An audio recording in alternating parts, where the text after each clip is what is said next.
আসসালামু আলাইকুম ওয়া রাহমাতুল্লাহি ওয়া বারাকাতুহু। সুপ্রিয় শিক্ষার্থীবৃন্দ, আশা করছি যে যেখানেই আছো নিরাপদে আছো। সবাই ভালো থেকো এই কামনা করছি। আমাদের আজকের আলোচনার বিষয় হচ্ছে ফিন্যান্স, ব্যাংকিং ও বীমা দ্বিতীয় পত্রের অধ্যায় 12 নৌ বীমা। আজকে আমি করব লেকচার 2।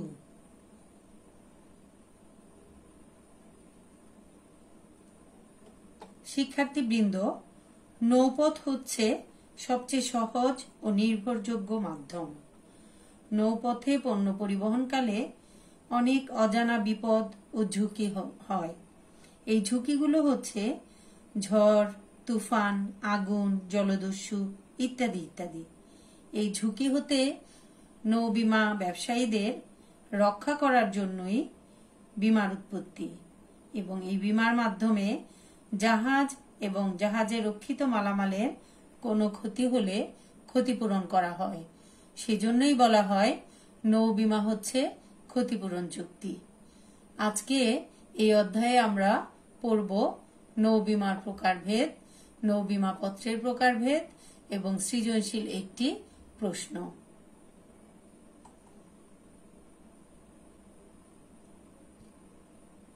শিক্ষার্থীবৃন্দ, তোমরা লক্ষ্য করো বাঁ পাশে যে পয়েন্টগুলো আছে এগুলো হচ্ছে একটি নৌ বীমার কি কি বিষয় হতে পারে। একজন ব্যক্তি বা একজন ব্যবসায়ী যখন কোম্পানিতে বীমা করতে যায় তখন নৌ বা জাহাজ সংক্রান্ত কোন কোন বিষয়ে বীমা করে, যেমন জাহাজের বীমা, জাহাজের পণ্যের বীমা, ভাড়া বা মাসুলের বীমা এবং নৌদায় বীমা। আমরা এখন বিস্তারিত জানব। নৌ বীমার আওতা, তার মধ্যে হচ্ছে জাহাজ বীমা। পণ্য পরিবহনকালে জাহাজের যদি কোনো ক্ষতি হয় তাহলে সেই ক্ষতি থেকে পরিত্রাণের জন্য জাহাজ বীমা করা হয়। বিভিন্ন ধরনের নৌ বিপদ হতে পারে, যেমন খারাপ আবহাওয়া, জাহাজে সমুদ্রে বড় বড় বরফ, যেমন সমুদ্রের তলদেশে তোমরা জানো লুক্কায়িত বরফখণ্ড থাকে, সমুদ্রের তলদেশে লুক্কায়িত পাহাড় থাকে যেটা দূর থেকে দেখা যায় না। টাইটানিক জাহাজ কিন্তু এরকমই একটা সমস্যায় পড়েছিল। এই সমস্ত বিপদ থেকে জলদস্যুর আক্রমণ হতে পারে। এগুলো থেকে একজন ব্যবসায়ীকে রক্ষা করার জন্য, অর্থাৎ ক্ষতিপূরণ দেওয়ার জন্য জাহাজ বীমার উৎপত্তি। এরপর আসো পণ্য বীমা। শুধুমাত্র পণ্য, জাহাজে যখন পণ্য পরিবহন করা হয় তখন সেই পণ্য নষ্ট হয়ে যেতে পারে, আগুনে লেগে পুড়ে যেতে পারে, পণ্য সমুদ্রে অনেক সময় নিক্ষেপণ করতে হয় জাহাজকে রক্ষার জন্য, অর্থাৎ জাহাজের লোড বেশি হয়ে গেলে পণ্য জাহাজ থেকে পণ্য সাগরে ফেলে দিতে হয় জাহাজকে হালকা করার জন্য। এই সমস্ত কারণে পণ্যের অনেক ক্ষতি হয়। এই পণ্যের ক্ষতি থেকে পরিত্রাণের উদ্দেশ্যে পণ্য সংক্রান্ত বিষয়ে এই পণ্য বীমা করা হয়। ভাড়া বা মাসুল বীমা। পণ্য পরিবহনকালে যদি ক্ষতি হয় তাহলে মালিক আর সেই জাহাজের ভাড়া দিতে চায় না। তখন কিন্তু পরিবহন প্রতিষ্ঠান বা জাহাজের মালিকের আর্থিক ক্ষতি হয়ে যায়। এই ক্ষতি থেকে বাঁচার জন্য জাহাজ ভাড়া বা মাসুল বীমা করা হয়। নৌদায় বীমা, এটা হচ্ছে জাহাজ কর্তৃপক্ষের এই বীমাটা করতে হয়। কারণ হচ্ছে পণ্য যখন পরিবহন করা হয় তখন কখনো কখনো জাহাজের কাপ্তান বা অন্যান্য কর্মচারী অসাবধানতাবশত বা অবহেলা করে অনেক পণ্যের ক্ষতি করে ফেলে। এছাড়াও অনেক সময় দেখা যায় জাহাজে কর্মরত ব্যক্তিদেরও শারীরিক ক্ষতি হতে পারে, এমনকি জীবনহানিও হতে পারে। এই সমস্ত দায় বা ঝুঁকি থেকে জাহাজের মালিককে রক্ষা করার জন্য এই নৌদায় বীমাটি করতে হয়। তাহলে শিক্ষার্থীবৃন্দ দেখো, নৌ বীমার বিষয়গুলো হচ্ছে জাহাজ বীমা, পণ্যের বীমা, ভাড়া বা মাসুল বীমা এবং নৌদায় বীমা, অর্থাৎ এই 4টি বিষয়ের উপর নৌ বীমা করা হয়। এখন লক্ষ্য করো এই 4টি বিষয়ের উপর কি কি বীমার সুবিধা কোম্পানি রেখেছে। অর্থাৎ জাহাজ সংক্রান্ত বা নৌ সংক্রান্ত এই 4টি বিষয়ের উপর নৌ বীমা কোম্পানিগুলো এই বিভিন্ন রকমের বীমাপত্র খুলে ব্যবসা করছে। কি কি বীমাপত্র এখন সেগুলো আমরা জানব। যেমন যাত্রা বীমাপত্র, সমুদ্রপথে যখন জাহাজ যাত্রা করে তখন সেই জাহাজের মালামাল, মাসুল, পরিবহন বাহক, কোম্পানি ইত্যাদি ঝুঁকিগুলো দূর করার জন্য এই যাত্রা বীমাপত্র করতে হয়। অর্থাৎ যাত্রাপথে যখন উল্লেখ থাকে যে ওই যাত্রাপথে জাহাজ বা পণ্যের যদি ক্ষতি হয় তাহলে কোম্পানি ক্ষতিপূরণ করার নিশ্চয়তা দিবে। যেমন যদি ধরো যে চট্টগ্রাম থেকে একটি জাহাজ মালদ্বীপে যাচ্ছে, সেই মাল বোঝাইকারী জাহাজটি যদি যাত্রাপথে কোনো ক্ষতি হয় তাহলে কোম্পানি ক্ষতিপূরণ দিবে। এমন বীমার নামই হচ্ছে যাত্রা বীমাপত্র। এরপর আসি সময় বীমাপত্র, অর্থাৎ এমন একটা বীমাপত্র যেখানে একটি নির্দিষ্ট সময়ের কথা বলা থাকবে। সেই নির্দিষ্ট সময়ের মধ্যে যদি জাহাজ বা পণ্য বা মাসুল বা ভাড়া ইত্যাদির যদি কোনো ক্ষতি হয় তখন এই বীমার আওতায় কোম্পানি ক্ষতিপূরণ দিবে।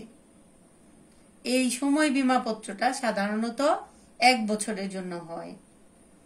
এবার আসি মিশ্র বীমাপত্র। উপরের 2টি বীমাপত্র একসঙ্গে করলে হয় মিশ্র বীমাপত্র। অর্থাৎ এই ধরনের বীমাপত্রে যাত্রার কথাও লেখা থাকবে, সময়ের কথাও লেখা থাকবে। অর্থাৎ সুনির্দিষ্ট যাত্রা এবং সুনির্দিষ্ট সময় এর মধ্যে যদি কোনো ক্ষতি হয় তাহলে কোম্পানি ক্ষতিপূরণ দিবে। এই মিশ্র বীমাপত্রের একটি উদাহরণ শুনো, যে চট্টগ্রাম থেকে যদি মাল বোঝাইকারী জাহাজটি মালদ্বীপ যায় তাহলে এই যাত্রাকালে এই যে মালদ্বীপ যাবে এই যাত্রাকাল এবং যতদিন সময় চুক্তিতে লেখা থাকবে সেই সময়ের মধ্যে যদি কোনো ক্ষতি হয় তাহলে এই মিশ্র বীমাপত্রের আওতায় কোম্পানি ক্ষতিপূরণ দিবে। এবার আসি মূল্যায়িত বীমাপত্র। মূল্যায়িত তার মানে মূল্য নির্ধারণ করা হয়েছে।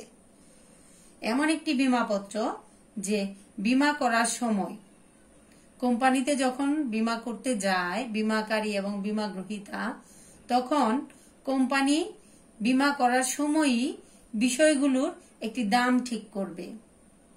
সেই বিষয়ের দাম বা মূল্য নির্ধারণ করে যেই পরিমাণ অর্থ দাঁড়ায় বীমাপত্রে ঠিক সেই অঙ্কটাই লেখা থাকে এবং ক্ষতি হলে এই অঙ্কের পরিমাণ ক্ষতিপূরণ কোম্পানি দেয়।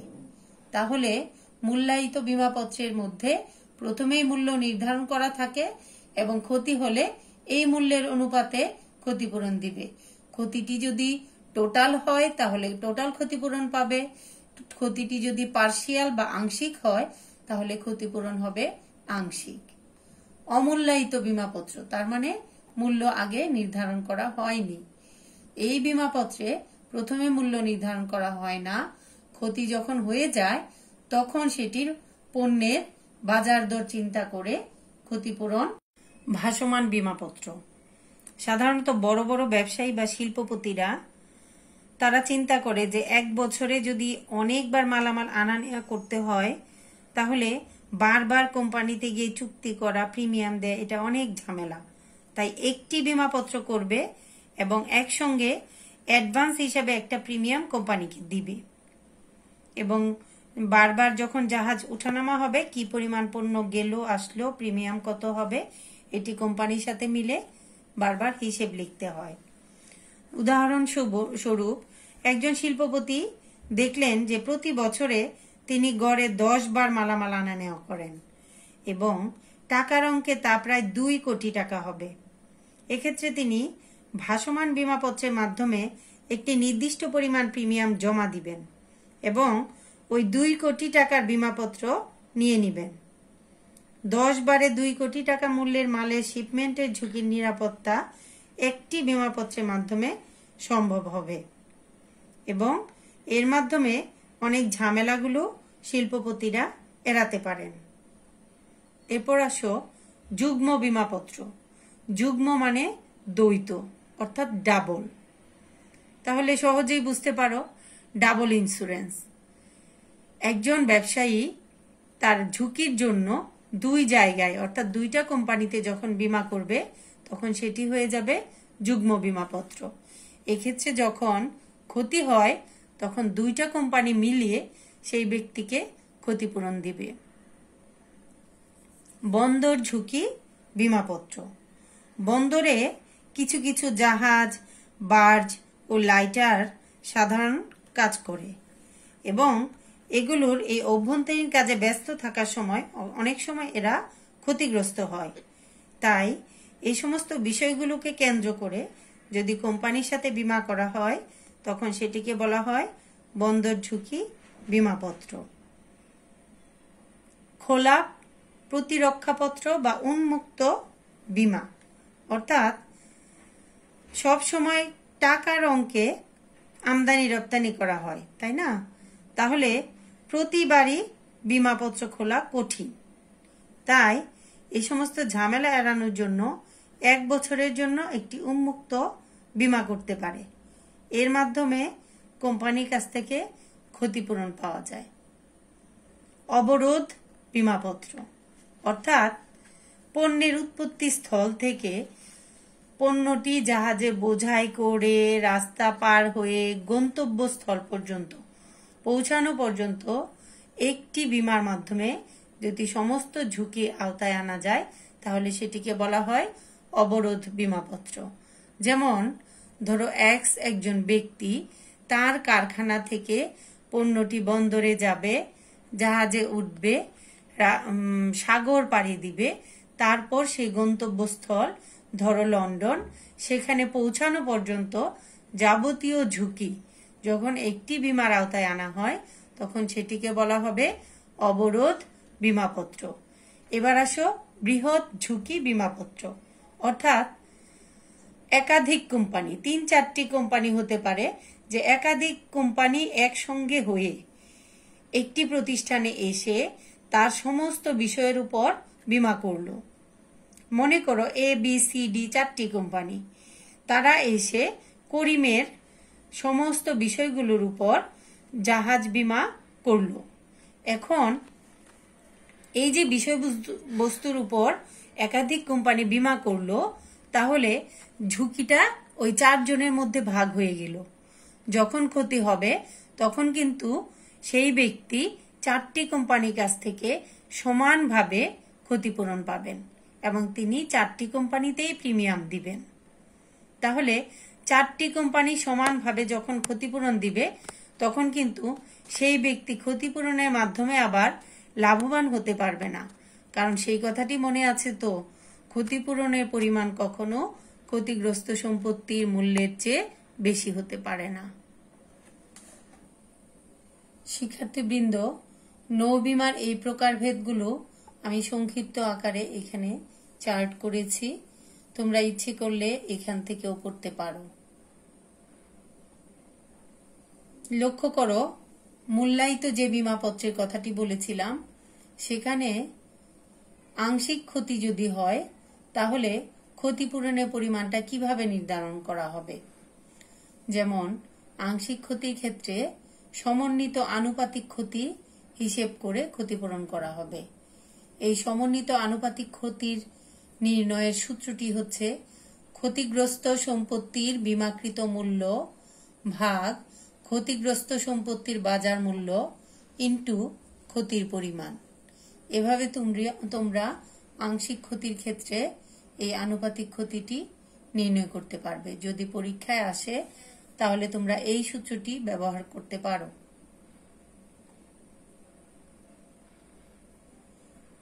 এবার একটি সৃজনশীল প্রশ্ন নিয়ে আলোচনা করা যাক। লক্ষ্য করো, কর্ণফুলী কোম্পানি লিমিটেড, তোমরা বইতে পাবে রাজশাহী বোর্ড এবং কুমিল্লা বোর্ড 2017-তে প্রশ্নটি এসেছিল। কর্ণফুলী কোম্পানি লিমিটেড 45 কোটি টাকা দামে একটি জাহাজ এক্স ওয়াই জেড তিনটি বীমা কোম্পানির নিকট সমান মূল্যে বীমা করে। জাহাজটি অন্য একটি জাহাজের সাথে ধাক্কা লেগে ক্ষতিগ্রস্ত হয় এবং মেরামত করতে 9 কোটি টাকা খরচ হয়।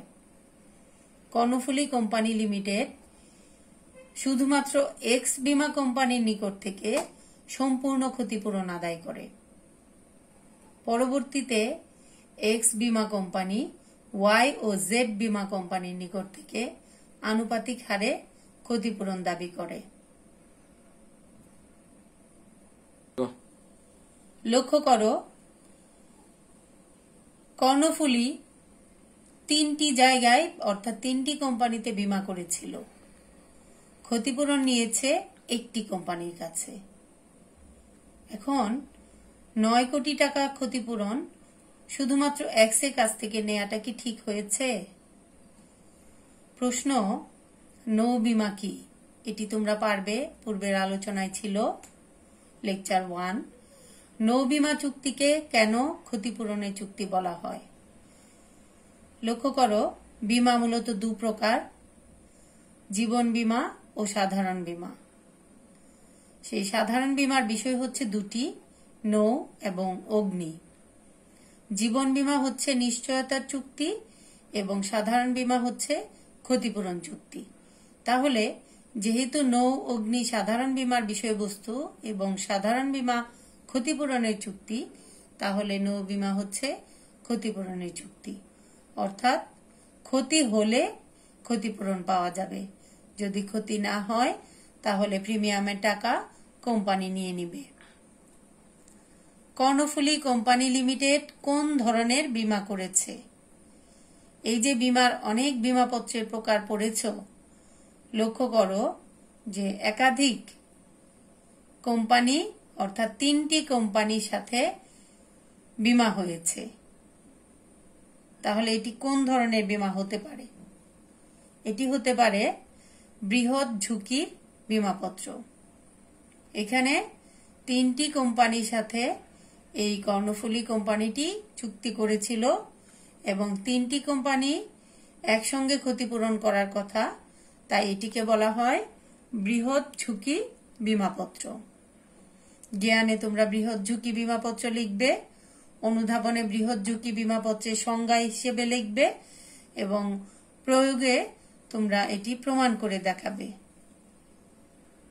ঘ নাম্বার প্রশ্ন, উদ্দীপকে এক্স কোম্পানি কর্তৃক ওয়াই ও জেড কোম্পানি বীমা কোম্পানির নিকট ক্ষতিপূরণ দাবির যৌক্তিকতা মূল্যায়ন করো। অবশ্যই এক্স, ওয়াই এবং জেড কোম্পানির কাছ থেকে ক্ষতিপূরণ দাবি করতে পারে। লক্ষ্য করো, কর্ণফুলীর মেরামত খরচ লেগেছে 9 কোটি টাকা। কর্ণফুলী কিন্তু এক্স এর কাছ থেকে 9 কোটি টাকা নিয়েছে, তার মানে কর্ণফুলী তার ক্ষতিপূরণ পেয়ে গেছে।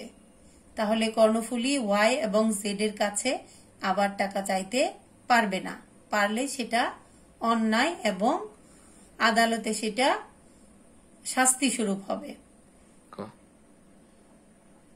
এখানে 9 কোটি টাকা কিন্তু এক্স ওয়াই জেড 3টি কোম্পানি আনুপাতিক হারে দেওয়ার কথা ছিল।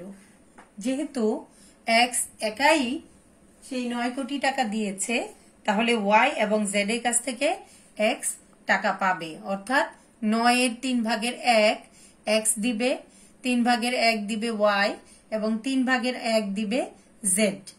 এটাকে বলা হয় আনুপাতিক অংশগ্রহণের নীতি। তাহলে 9 কোটির 3 কোটি টাকা এক্স দেওয়ার কথা আর বাকি 3 ওয়াই 3 জেড। তাহলে এক্স কোম্পানি ওয়াই এবং জেড কোম্পানির কাছ থেকে বাকি 6 কোটি টাকা সে দাবি করতে পারে। এটা যৌক্তিক এবং এই কথাটি তোমরা জ্ঞানে লিখবে, আনুপাতিক অংশগ্রহণের নীতির কথাটি বলবে, অনুধাবনে সেটি সংজ্ঞা বলবে এবং প্রয়োগে বলবে যে এই 9 কোটি টাকার এক্স দিবে 3 কোটি, ওয়াই দিবে 3 কোটি এবং জেড দিবে বাকি 3 কোটি। যেহেতু এক্স একাই 9 কোটি দিয়েছে, তাই বাকি 6 কোটি টাকা বাকি দুইটা কোম্পানির কাছ থেকে এক্স অবশ্যই দাবি করতে পারে। তোমাদের কিছু জানার থাকলে আমাকে জানাবে। আজকে এ পর্যন্তই। সবাই ভালো থেকো, অধ্যায়টি ভালোভাবে পড়ো এবং গুরুত্বপূর্ণ পয়েন্টগুলো দাগিয়ে মুখস্থ করবে। ধন্যবাদ সবাইকে।